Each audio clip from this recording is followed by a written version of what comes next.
Hi everyone, just welcome to a new video. Um, we're gonna talk about agents today. The main reason I'm doing this video is to check different formats, see what better fits the audience, and also because some people that watched previous videos were a bit lost. So I just wanted to check different ideas. I think the content that I'm gonna show you guys today is high quality, like the ideas. Um, the format is quite raw. It doesn't have colors. It doesn't have pictures. It's pretty much just uh, plain presentation with Google Slides. But I think the ideas are gonna be interesting. So the purpose of this video is to show why and what about AI agents. Why do we need them? What they are. Um, like why everything's talking about agents and everyone is getting crazy, and to see if we really need them or if it is just basically something that's gonna pass. So to start with, this is pretty much the story of what happened in the last couple of years, or basically how did we get into the last couple of years revolution. This is pretty much the third generation of chatbots or personal assistants, if you want to call it this way. It all started around the 1960s, 1970s, 1980s, 1990s, pretty much in that era.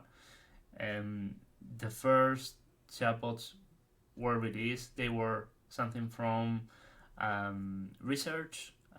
They weren't something that was highly used, and I'm missing a lot of success stories in here, like for example Mycene or Clips that is now being developed by the NASA. But these were something relevant. These felt like the future, but they were based on rules. They need to be handcrafted. It was a long time until we had something more advanced that pretty much came on 2010, 2015.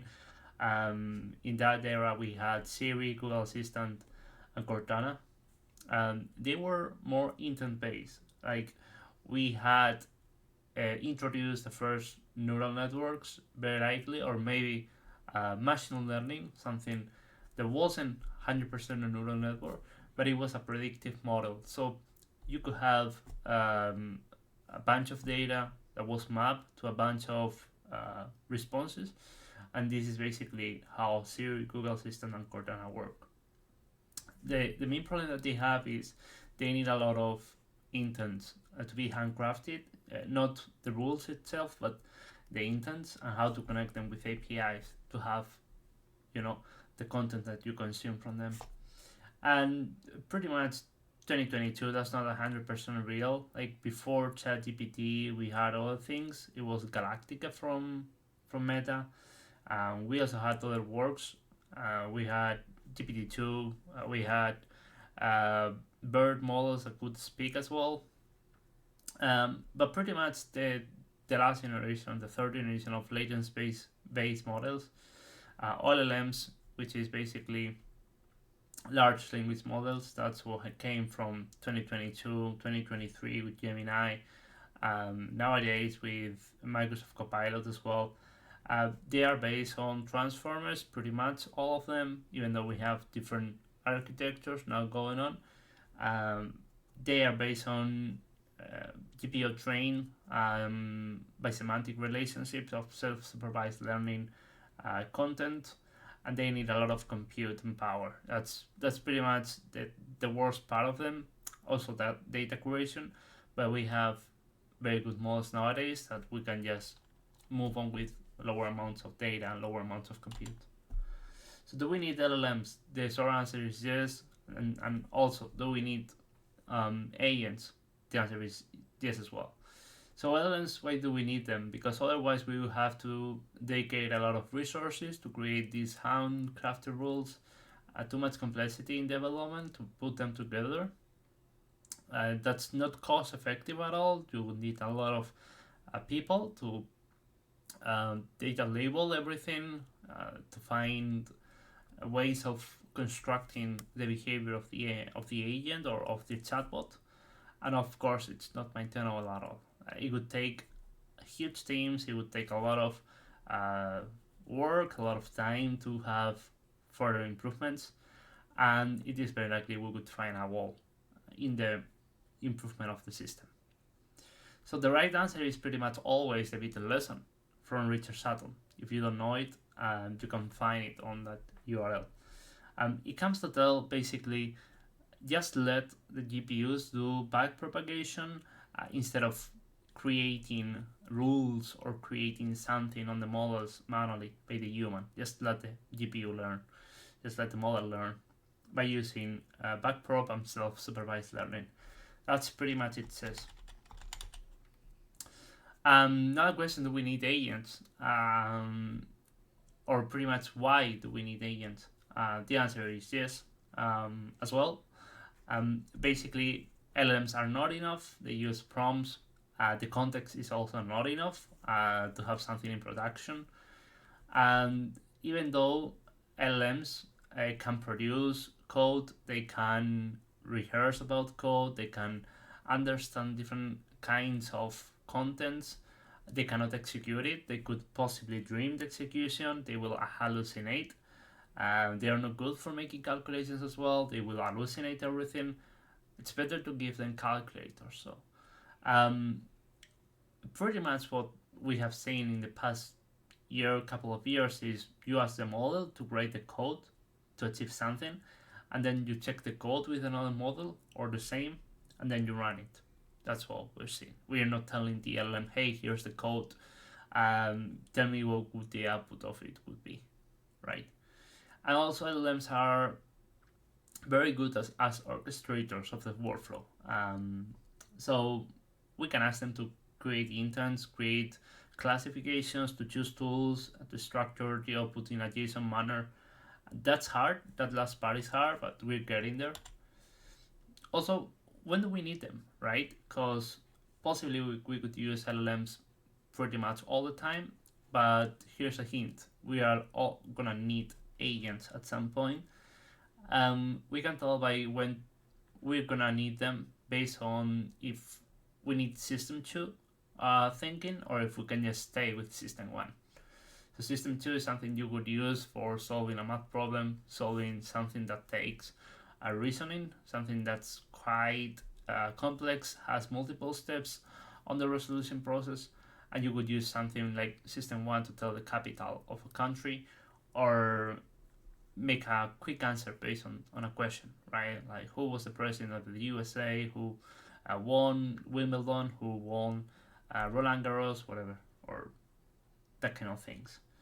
So based on this, some things we are seeing happen is basically the use of agents so that we can use tools, make call functions, and call also APIs. We have some examples like Toolformer, NexusFlow, and Gorilla, and those kind of things. Also for System 2, it just means we have O1, the famous O1 from OpenAI, Monte Carlo tree search, train of code, mixture of agents. You can check those names and see what they are about. But these are things that are happening on the System 2 research environment. So we also need to rehearse about what's going on. That's why we need agents. We have, for example, the React prompt flow. We also have the need to review what's going on, which are the steps that the LLM is giving. We also need to correct what has happened, what has been created by the LLM. We also need possibly to self-program 13 parts. That's a good example for Baby AGI, if you don't know it. And one of the things that I'm seeing agents also use a lot for is when we need to do data aggregation, sequential pipelines, right? Kind of a workflow. We need to plan when we need to resolve complex tasks. That's something for agents. And when we need to have adaptive experiences, like for example, character AIs, assistants, whatever, that's also a good use of them. Finally, something I'm missing in many cases is the kind of programming flows, right? So the LLM is unable to loop itself. It's pretty much unable to apply conditions, make jumps, do function execution or handling. That's something that needs to be left for the code that is running the agent. That's something written in Python code. And basically, the Python code of the agent is going to make all these calls, the loops, conditions, whatever. That's something you've seen on the Flowwise videos, right? How we make the conditions, how we move backwards, run the loops, whatever. And finally, something we need the agents for is to get feedback and advice from humans, right? Because the LLM itself is just going to autocomplete. We need the agents to take the advice from the human or other models and keep going. So which are the components of the agents? Well, we have planning and reasoning. That's basically creating a set of steps, resolve a thing that is at hand, whatever. We're gonna use MCTS, chain of thought, tree of thoughts for that. That's pretty common. Then we also will need the prompt and instructions of the LLM. It will contain the personality, behavior instructions to follow, and that's something given on the prompt or chat template. Every model has its own, so you need to adapt.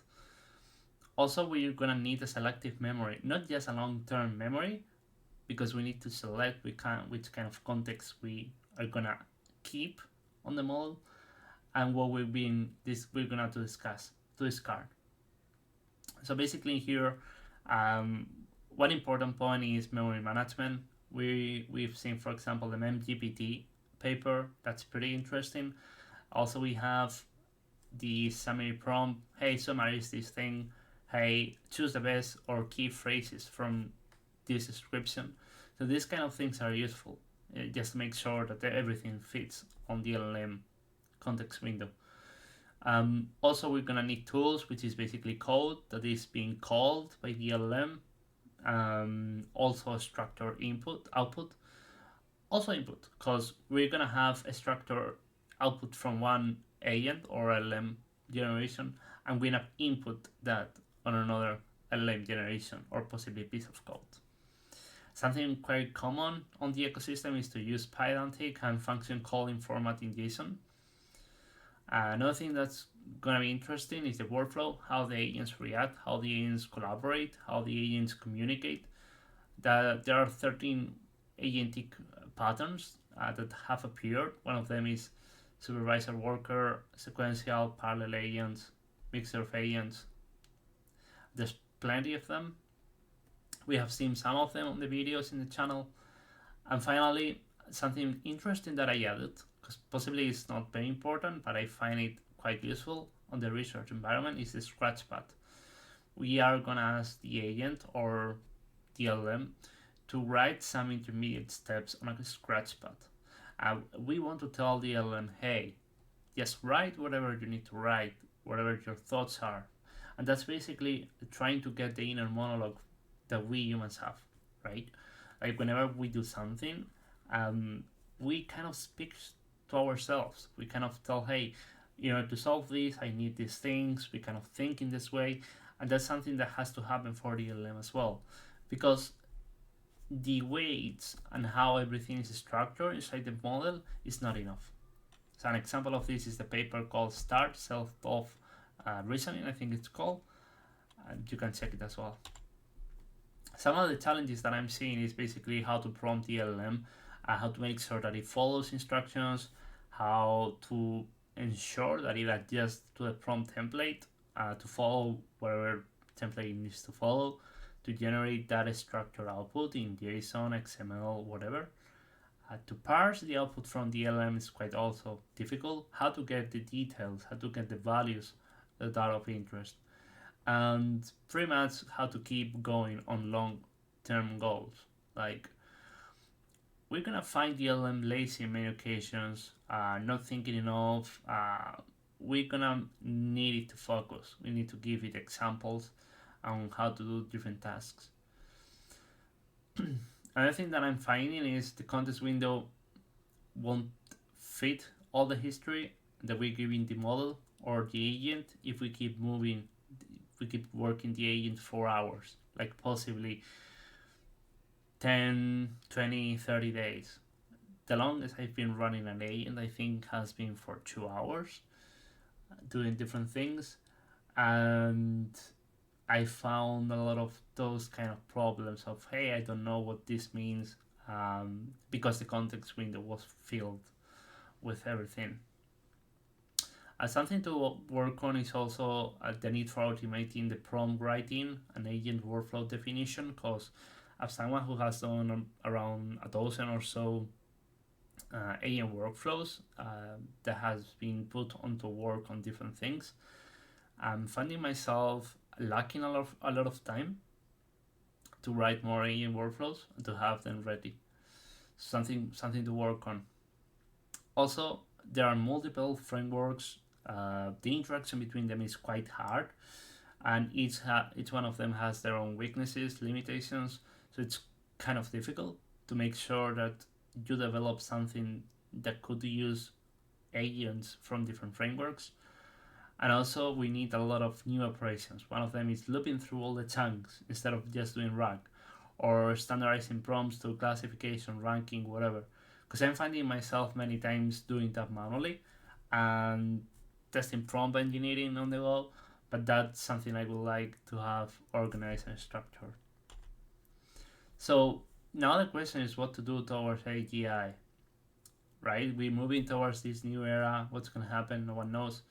So I would just suggest these different steps. First of all, think about how to make your workflow with agents in your workplace, in your life, whatever. Try to plan ahead delivering some of the tasks to the agents instead of just dedicating time to them by yourself. Think how you could put together whatever LLM you're using to achieve that.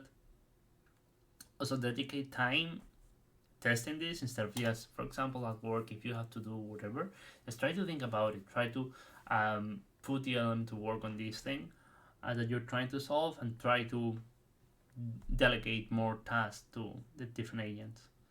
Try to do less typing, more talking, interaction, find your way, possibly it's speak to text, whatever.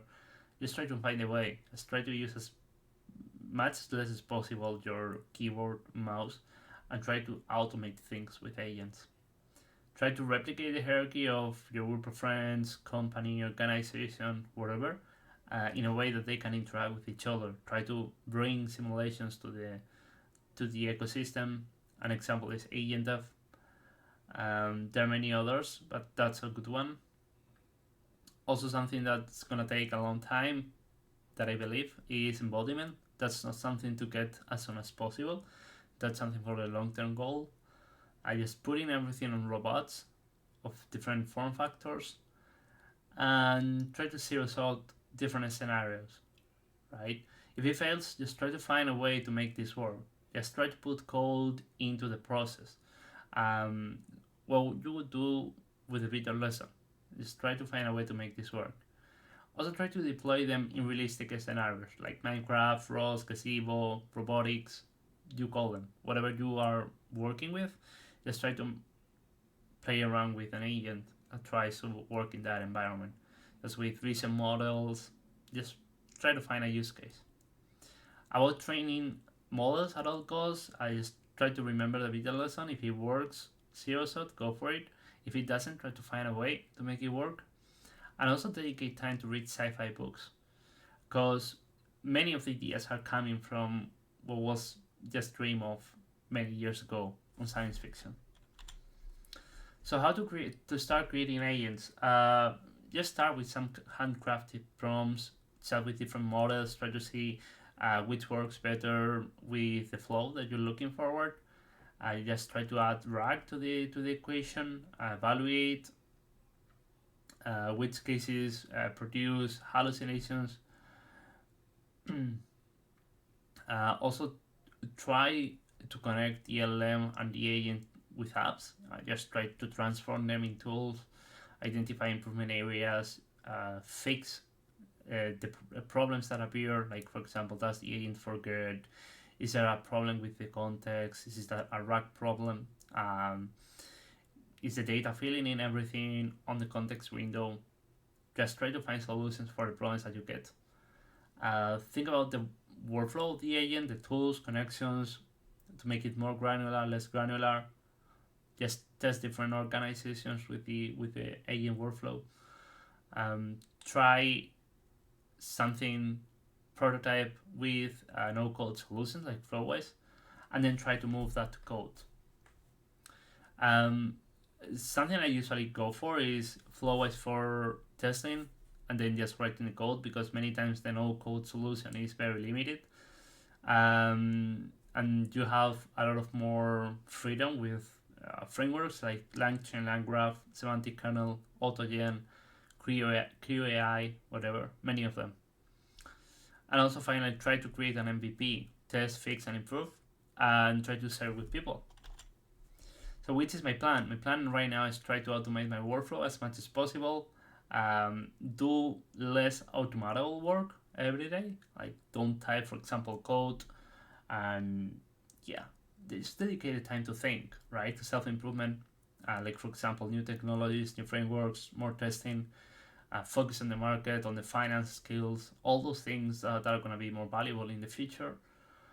Work always meta learning ahead, like how to be more general, how to solve less specific problems, and keep researching, staying in the loop, news, Twitter, models that appear, frameworks, techniques, whatever. So this is pretty much a video. Hope you like it. Thanks for listening. Like and subscribe. And if you have suggestions for future videos, let me know.